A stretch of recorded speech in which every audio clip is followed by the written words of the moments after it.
Hello, everybody, and welcome to this webinar. My name's Claire Bottle. I'm the Chief Exec of the United Kingdom Warehousing Association, and we're really pleased to be working in conjunction with our legal partners, Aaron and Partners, to present for you a series of very specialised presentations about important legal topics. Today, we're going to talk about limitation of liability, and I'm really delighted to introduce Layla Barke-Jones to tell us all about it. Thanks, Layla. Thanks, Claire. Hi, I'm Layla. I'm a solicitor at Aaron and Partners who specialises in warehousing, and as Claire says, we are partners with UKWA, and I'm going to talk to you today about limitation of liability. So, Helen, if I can have the slides, please.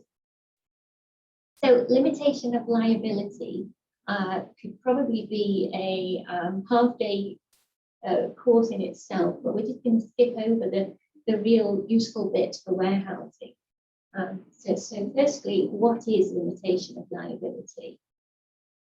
And limitation of liability is a contractual arrangement between parties to apportion risk under the contract, which again sounds very legal speak, but what we're talking about here is if something goes wrong with the contract, so typically the customer's goods get damaged, then what liability does the warehouse keeper have to compensate the customer? And there are established principles at law about what you would normally pay, but the parties can reduce their liabilities by the contract. So a typical clause in a contract, which we refer to as a limitation of liability clause, can either exclude the liability altogether. So in other words, say, if your goods get damaged, we'll pay you nothing. But there are some real risks with that, which I'll highlight. Or limit the liability, which is the more common version. And limiting the liability could be agreeing to pay a specific amount. So for example, we'll only pay you £1,000 per claim. Or it may be limiting the amount of time that the customer has to bring a claim for damaged goods. So maybe you've got 12 months to notify us of any claims you wish to make, and anything after that is excluded, so you can't claim after 12 months. Or it could be limiting the types of loss. A typical one there might be the loss of profit that a customer might have as a result of losing customers from not keeping up with deliveries. That can be limited. So the UKWA conditions actually have a mixture of all of those, excluding liability and different limits of liability in time, in amount, and the types of claims that can be made. Now, most warehouse keepers are going to be sat there thinking this sounds a very good idea, we need to just exclude all liabilities, but it's not quite that simple. It's a very delicate area of law which requires some really specialist thought, which the UKWA conditions have already done the thinking and stood up in the courts in relation to that. But any limitation of liability you put in your contract, you have to have really navigated this very delicate area. Before I move on to the next slide, warehouses, in terms of what their product is, what they sell, is actually space. And so limitation of liability becomes extremely important in warehouse contracts. And Helen, we can have the next slide. Warehouse contracts sell space, they do not underwrite value. And this is something that I have a conversation with my clients regularly about, and with solicitors for customers regularly about, because a customer says to me, well, your client's offering to pay £1,000 per claim, but I'm putting in £100,000 worth of stock. That's nowhere near good enough. What if there's a fire or a flood? And the answer to that is that the space that we sell as warehouse keepers does not relate to what is in it. From your point of view, you don't really care if that pallet that you're charging a couple of quid a week for is full of toilet rolls or full of gold watches. because it all takes up the same space. So the potential liability, though, under the contract is really quite different. You know, if you damage a pallet of toilet rolls, you're not going to go bust. But if you damage a pallet of gold watches, then you're going to feel that in the pocket if you have to recompensate the customer for the loss of those watches. So the way in which we can navigate the issue between space and value is to have a limitation of liability clause. So contracts typically for warehouse keepers are really important to have a limitation of liability clause. Under the UKWA conditions, these provide for a role for insurers. And this is one area that's probably not understood completely by customers and warehouse keepers, is the role of the insurers. Because what we're really talking about when it comes to agreeing how much you should be limiting your liability to is an allocation of risk. Now, risk is a really specific area, and risk and underwriting value is the job of an insurer. So it's really working with insurers where you can to have that third piece of the puzzle, so that customers don't end up out of pocket if their goods get damaged. But equally, you know, you're not selling space at a few pence that you would need to have many years worth to even cover what your risk is. So the UKWA conditions provide that the customer can name the figure in which they want the limitation of liability. I have a matter at the moment where the customer's named £5 million as the limitation of liability. Now, funny enough, not a lot of warehouses are wanting to jump on a contract where they might be liable for up to 5 million to the customer if there's a loss of their goods or damage to their goods. But the UKWA conditions provide that can be written into insurance. The insurer provides cover for 5 million for those goods, only where the warehouse keeper's at fault, and the customer pays the premium. Now that usually suits all parties because it's allocating a risk to the business whose business is risk, i.e. an insurer. And in that case, the customer can name any figure that they're happy with, and the premium will reflect the amount of risk that's being taken and the amount of cover they're looking for. If no figure's named, and in most cases customers may not name a figure for the limitation of liability, then the default position under the conditions is for £100 per tonne.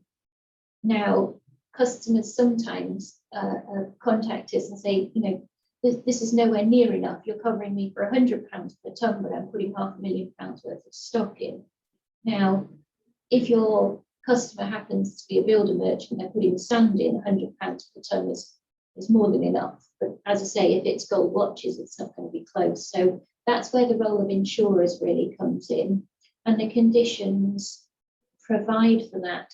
If you have a different limitation of liability, other than the UKWA conditions, which you may have, then there are some golden rules to make sure that those are fair.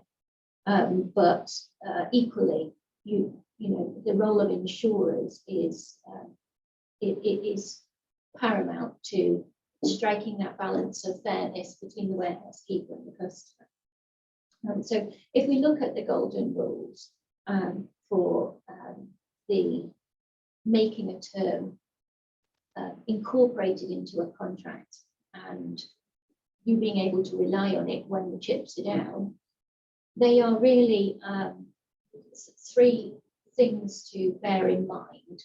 The first one is to make sure that your limitation of liability clause is incorporated into the contract.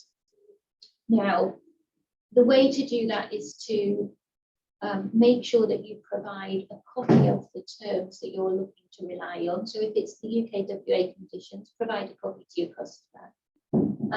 before you accept the goods, and that's really important, it has to be before. Keep that under review. Certainly from UKWA perspective, those conditions are updated, but you also may wish to update your conditions. For example, if the premium for the insurance changes and you have a particular clause in relation to the insurance, you might want to have a look at that. And provide a copy, refer to it. It doesn't hurt to refer to your conditions more than once. Put a copy on your website, refer to them on the footer of your emails, put them on the bottom of your invoices, anywhere that you can think of. You say, all services provided subject to, and then whatever your conditions are. And that should include a limitation of liability. There was a famous warehousing case from 1967 where a warehouse keeper, there was a bonded warehouse that was accepting storage of whiskey, accepted some whiskey from a carrier, and the carrier provided a delivery note which, written on the bottom, said goods delivered subject to the customer's terms. Now that's one thing to watch out for, is that you're not incorporating somebody else's terms. So check the emails that come the other way and make sure that you've made it clear that your conditions are going to apply. Actually, in that case, there was a relationship between the warehouse and the carrier for the whiskey, and they had on the bottom of invoices that the warehouse rules would apply, warehouse conditions would apply, and the warehouse keeper was clever enough to stamp the delivery note with "We accept your goods subject to our conditions." So again, it was just reminding the customer whose conditions would apply in what circumstances. Now, I said notify the customer. Limitation of liability clause should be brought to the attention of the customer. Now, you might think it better to try and sneak it in, but the law doesn't like that. So we should be clear with customers that a limitation of liability applies. So, yes, you're putting in £500,000 worth of stock into store, but, we're only paying you £100 per tonne unless you specify a different limit. So we notify the customer. You can do that verbally, you can do that on email. The conditions themselves flag that. So at the top of the UKWA conditions, you'll see in bold letters words to the effect of your attention is drawn to the clause limited liability. So definitely notify the customer, make sure the customer's aware of it.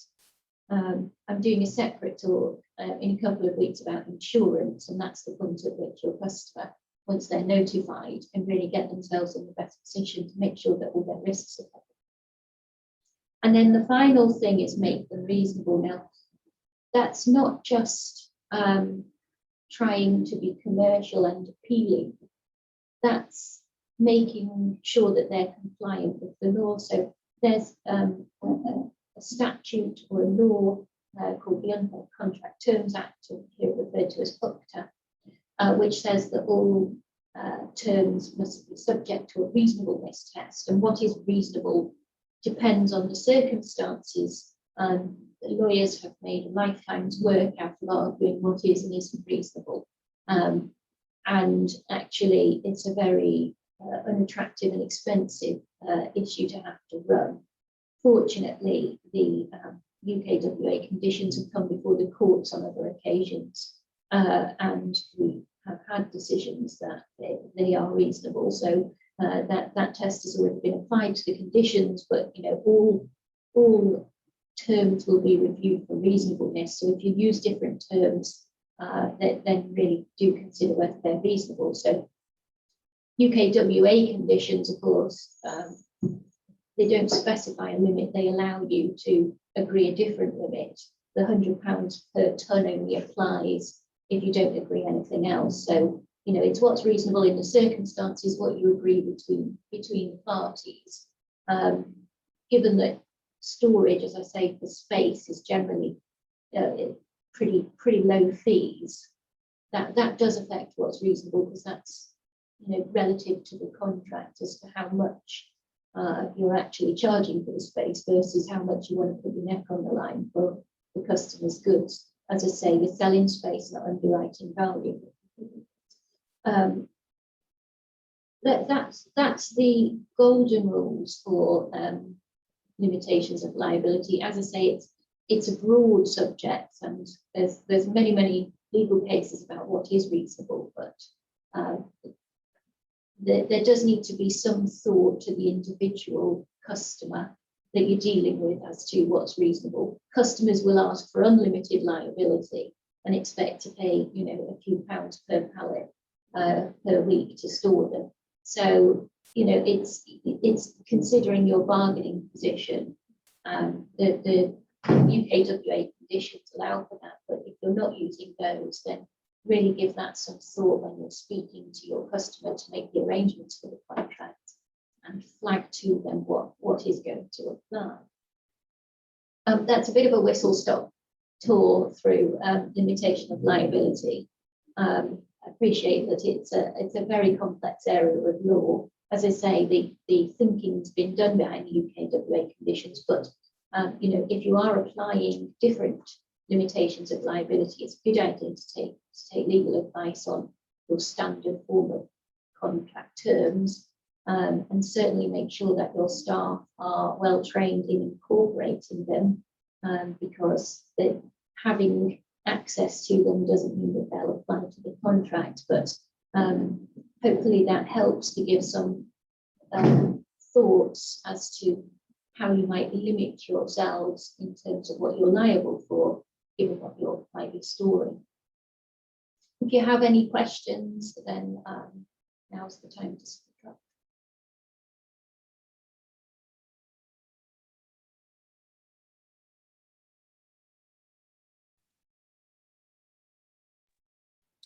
Hi, Layla. I don't think we've got any questions in the chat at the moment, but I just wanted to rejoin and say thank you very much for what I think is a really useful insight. Although you've pointed out this is quite a complex area of law, so we've had a whistle-stop tour, haven't we? Yes, it's something which every law student will have been probably spent 2 terms just dealing with whether something's reasonable or not, which is many years ago for me, but I certainly spent a lot of my cases discussing this with customers or solicitors for customers of warehouses. This is probably, this and liens is the most common topic that gets raised as an issue. I had a quick question actually, Layla. You mentioned insurance, and we have our UKWA conditions of contract. Does it have to be a kind of specialist insurance company? Are there particular insurance companies you should look for, or is it the guys that you already use for everything else that you insure? So that's a good question, and in a couple of weeks I'm going to do a talk on insurance. Actually, just it's a very specific area, but no, it's a good question. So the point about the conditions where the insurance is flagged on the UKWA conditions, for example, is you take out a specific policy for that customer. So right. You don't expect it to be covered under your main policy. Your main policy, traditionally, and everybody should check their policy for what applies, but quite regularly what comes under the policy will cover you in accordance with UKWA conditions. And what that means is £100 per tonne unless you agree to something else. So you need a specific policy for each customer if they ask. So for example, the case where I've got a customer asking for £5 million worth of cover, you know, my client's not going to take that on the chin. That's far too much risk to expose them to. It's a separate policy. They see the contract. They know what we're storing, so they know the specific risks of those goods. And then they'll underwrite that for £5 million. So it's a very specific policy per customer. But insurance is the third piece of the puzzle. It's not quite as straightforward as always taking out insurance for the warehouse. Quite often you won't need to because your customer will take out the insurance. But I'll talk to you more about that in a couple of minutes. Thank you. Yes. I'm speaking to you from one of our members' sites, which I've been visiting today, and they explained to me that sometimes their customers are not satisfied with £100 per tonne. And in practice, they said it often makes more sense for the customer to engage insurers and to manage that risk themselves. But it's important for the warehouse keeper to understand how those relationships work, to be able to offer some guidance or advice to their customer about insurance. So I think the fact that we've got another of these talks coming up about insurance is a really, really topical and important point to be talking about. But you're right, it's the thing that comes up with customers when they hear £100 per tonne, they're up in arms. But when we say, well, we charge the same, the client charges the same for a builder's merchant storing sand as it does for you storing your bespoke goods, it does make more sense, and it is actually a sensible approach, and that's where the insurer comes in. So it's good that your member is really appreciating that relationship between the limitation of liability to reflect that you're selling space, not underwriting value, and the opportunity to ensure that the customer's not left with no cover because there's a third party who can provide it, and it's their job to. So it's good that people are aware of it. Yeah, Layla, I've got a question, if I may, please. Paul Abbott from Knights of Old in Kettering. Hi. Paid up members, by the way, UKWA. Thank you. So we get presented with a few challenges occasionally with where clients. Obviously, the £100 a tonne is one of them, and we do provide additional cover, limits of liability, on a case-by-case basis if required. One of the issues that we do have, particularly in a pick-pack operation of, let's say, bagged product that's quite susceptible and sensitive to incidental damage, particularly in food product, whereas as you say, you're getting paid quite at the same rate per pallet space for sand as you are human, let's say, that's quite valuable. A bag gets down, it's being manhandled, in a picking operation, could be sort of 20-25 kilos, and a bag gets damaged, the product then is deemed useless because obviously it's potentially contaminated then, and they're sort of looking for us to sort of pay out for the loss of that, and it might not necessarily be attributable to an actual picking operation, but it may have occurred during the course of a general warehouse duty. Oh gosh, we've gone to pick that bag and it's been split.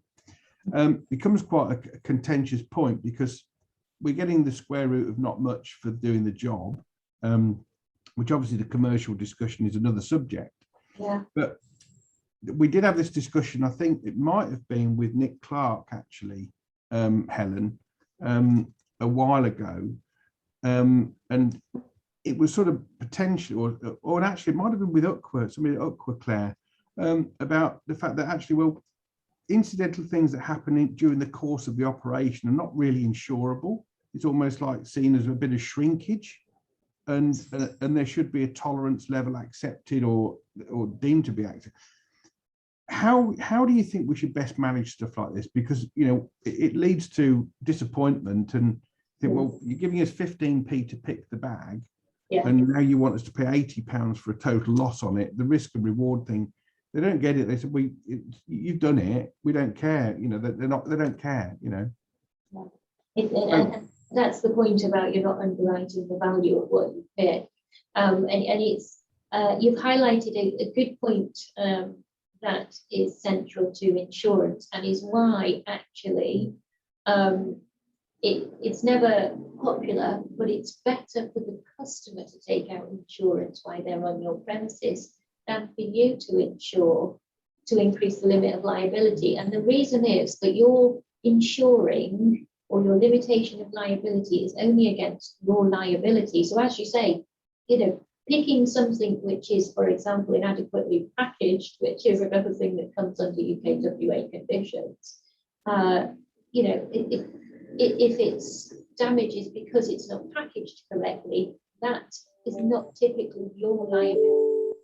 So it's distinguishing between what falls as your liability and what falls as, a loss as a result of inadequate packaging. the best thing to do in that circumstance is for the customer to have an all risk policy. Yeah. Because actually it doesn't matter whose fault it is. And that's the better thing to do, is try and encourage your customers to take out their own insurance. Yeah. They don't then have to find fault. Well, generally speaking, they don't want to do that. They do want to leave the liability for you for obvious reasons. Quite often our customers, insurers, really don't give them the support that they ought to, that we would normally expect from our insurers. And in a lot of cases, our customers, their insurers don't really understand this dimension of our customers' activity, and just try to push it away to the provider, which is us in this case. The other point to that is when we try to, with regard to the packaging, obviously we take on work that if we choose to take on work that's in bags, we do highlight the fact that, well, this is bag product, it's not ideal, it will come with some risk, and there is a limit to how much we can support that in terms of a goods in transit claim. So, but again, they still think, well, you're doing it, but they don't really want to know that if you get it wrong, they just expect you to pay. That's just the general perception, and we do try to resist without falling out.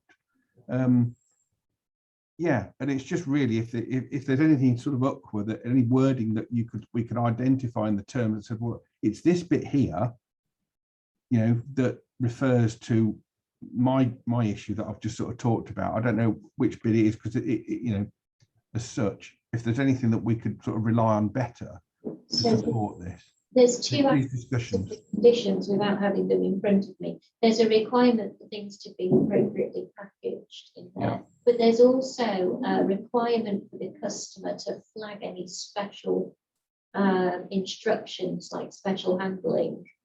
So that might be something else that you draw to their attention at the start. So, for example, if they're going to put goods in which are not, conventionally packed way, then if they want special handling, they can specify that, and you can alter your charges to reflect the fact that they're asking for special handling.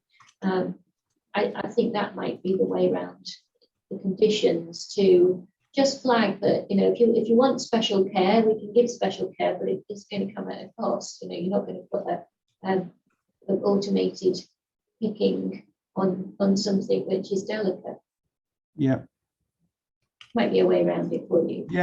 So it is really down to asking the right questions, assessing or evaluating the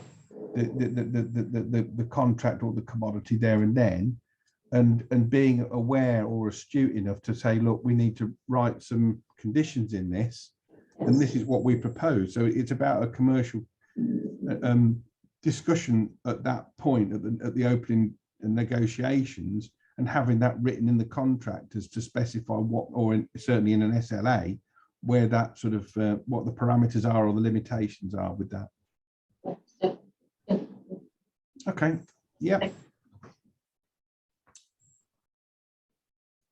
Great. Well, thank you. And thank you for the question, Paul. I think that's really helped to highlight some of the important points that Layla was making before. And I definitely encourage you to register for our next webinar, which is the one on insurance. It sounds like it might be useful for Knights of Old, and you're getting value for money out of your UKWA membership. So this one, so this webinar has just been organised through Aaron's, I think, isn't it? Was it arranged through? Right. So is the next one through Aaron's as well? Yes. Okay, great, lovely. I'll look forward to the invite on that one. Thank you. It's a series of 6, and this is the second. So all exclusively with the UKWA. Okay, thank you very much. So as we're now at 1 o'clock, and we know that people like us to keep our webinars succinct. So thank you ever so much to Layla for doing that, for covering all of the points, for answering the questions that were raised. And we will look forward to hearing from Aaron's again in a couple of weeks. That's it for today. Thanks, everybody, and goodbye. Yeah, thank you. Bye-bye. Helen, are you still there?